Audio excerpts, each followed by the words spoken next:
Here they come. Welcome to this week's episode of Here They Come. I'm Paul Ramlow. And I'm Kate Lockhart. This is a special version of Here They Come, Kate, our first video version and a preview of this Saturday's exciting Canadian $1.5 million North America Cup. Should be an exciting horse race this Saturday night. Yeah, there were 3 fantastic eliminations this Saturday. Why don't you bring us up to speed on what happened? Okay, the first elimination, Rock and Roll Heaven won in a tight 3-horse photo over Kyle Major and Sports Rider. Kyle Major cut the mile in this race. Sports Rider came first over, and then second over following cover was Rock and Roll Heaven. The 3 got to the wire together, and it was just a very tight finish and an exciting finish, but Rock and Roll Heaven got the job done. A great one here. Kyle Major digs in. Rock and Roll Heaven on the grandstand side. Sports Rider in between. Rock and Roll Heaven on the outside. Up in a win photo with Kyle Major. Sports Rider was right there, third. It was a fantastic race, Paul. My favorite of the 3. It was exciting to the end. It's nice to see Sports Rider bounce back off a couple of performances that weren't what they were hoping from that horse. Also, Rock and Roll Heaven looked really sharp, but Kyle Major did most of the work throughout the mile. I know this is a horse you've been high on. What did you think, Paul? I think Kyle Major raced really well. It just, again, when 3 horses come across the wire at the end, it's very hard to hold off a good closing horse. And, of course, the story of Rock and Roll Heaven, how amazing is that? Made a break in the Burlington last week, kind of spooked in the fog by lights. Had to qualify on Tuesday just to be able to race in the eliminations and then to come back and win this past Saturday night. Just an amazing performance by this horse. Woodbine Entertainment's Greg Gangle caught up with Bruce Saunders, trainer of Rock and Roll Heaven, with this interview. Life and harness racing is very fragile. You can only take one step at a time. You can't get too far ahead of yourself. I never expected him to make that mistake last week. You know, it was an eerie racing environment that he was in, and he didn't respond as well as he should have. That surprised me about him because, you know, he's got such great intelligence and senses, but he just wasn't going in harm's way.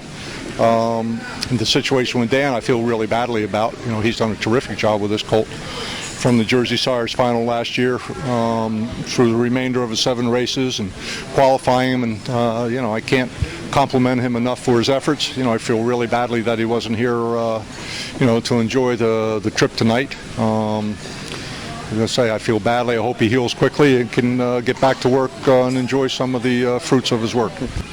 Who's going to drive him next Saturday night? Well, it'll be Timmy's option. I know he's had a commitment to race Ray's colt. One more lap. One more lap. He's in one of the later divisions.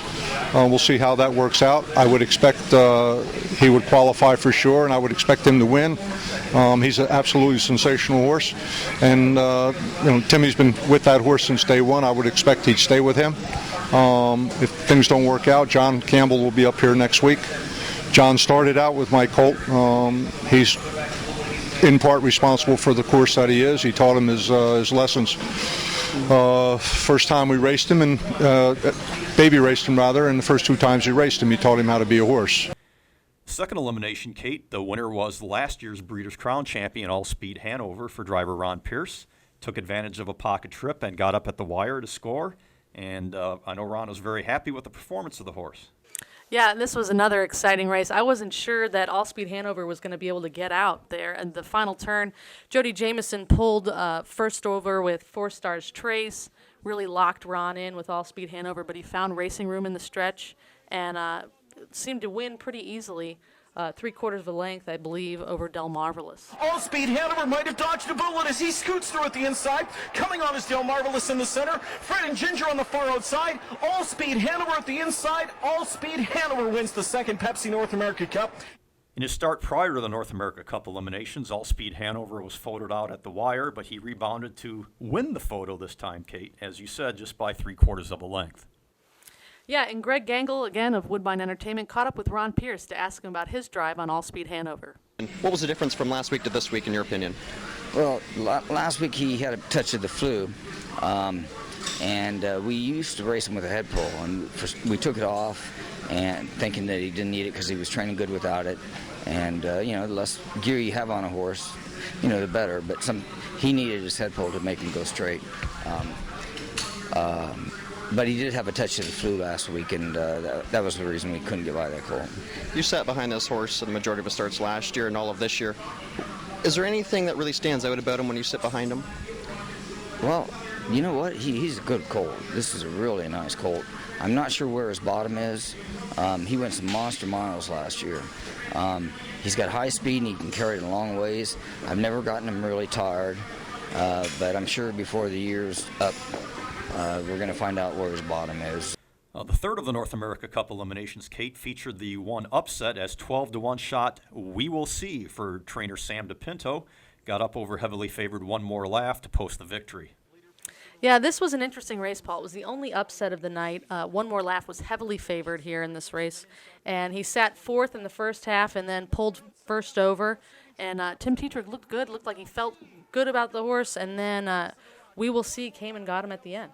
We Will See with a final push. We Will See on the outside, upset-minded. We Will See reaches up for the score. It's Miller's time in tonight's 8th races. Brett Miller scores in 1:49, capturing it with We Will See. Yeah, it turned out to be a neck triumph there. Again, this was another exciting finish coming across the wire. All three of the eliminations had some blanket finishes at the wire. They were really exciting races. We Will See may have been, like I said, 12-1, but this has certainly been a quality horse, and I think he'll be tough in the final because, again, the elimination winners get to select their post positions, so he'll be starting from a pretty advantageous spot. And Woodbine's Greg Gengel caught up with We Will See's trainer Sam DePinto about the third elimination. When you sit behind him day after day, is there one thing that kind of stands out about him? Not really. He's just lazy. That's what stands out about him, is that he's really lazy, and he takes care of himself. You know, when he's in a horse race, he really doesn't kick in till probably the 5/8 pole is when he really starts to think about racing. Other than that, I mean, the driver has got to do all the work, and then the horse does the rest after the 5/8 pole. Like the last 3/8 is the horse. Before that, it's the driver. Well, this Saturday night is the 2010 version of the North America Cup final. But let's look back several years to the 2001 final, won by Bettor's Delight. Bettor's Delight, Scott McEnany and John Grant and Michel Lachance are headed for Cup 18 glory. What a sight, long and powerful strides. Bettor's Delight, a resounding victory, 150 flat. Paul, that was a dominating performance by Bettor's Delight in the 2001 North America Cup. Yeah, absolutely was. That kicked him off on a fantastic season. He ended up winning the Dan Patch Award as 3-year-old Pacing Colt of the Year, and has gone on now to a very successful stud career. Well, our friends at Trackmaster provided speed ratings for the finalists of the North America Cup. The final field of 10 for this Saturday's North America Cup are Rock and Roll Heaven, Kyle Major, and Sports Writer from the first elimination. All Speed Hanover, Del Marvelous, and Fred and Ginger from the second elimination.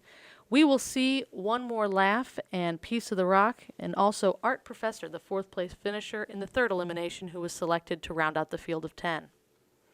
Trackmaster speed ratings are considered official by the USTA. At Trackmaster, it's all about winning. Powerful handicapping products built on official USTA data help you be the best horse player you can be. And free services such as StatsMaster and the Virtual Stable also put the odds in your favor. The winning starts at Trackmaster.com.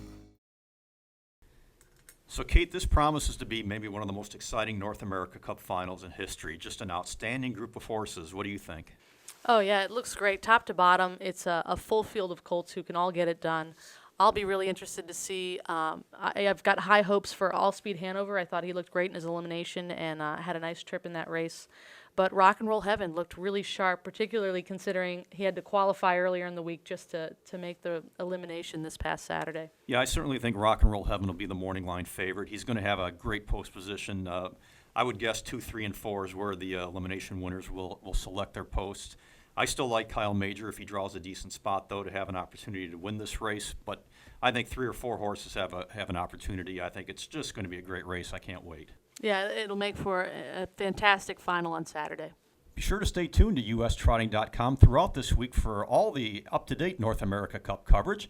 And in fact, Rich Johnston and TJ Burkett will be traveling to Mohawk on Saturday. They will have some video footage and all the happenings of the North America Cup. And then you can get a recap next week when John Pavlak hosts Ion Harness Racing once again.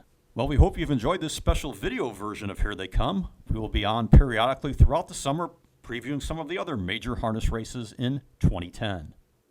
We'd like to thank Greg Gengel, Woodbine Entertainment, and our producer Rich Johnston for their help with the show this week. I'm Kate Lockhart. And I'm Paul Ramlow. Join us again later this summer for another edition of Here They Come.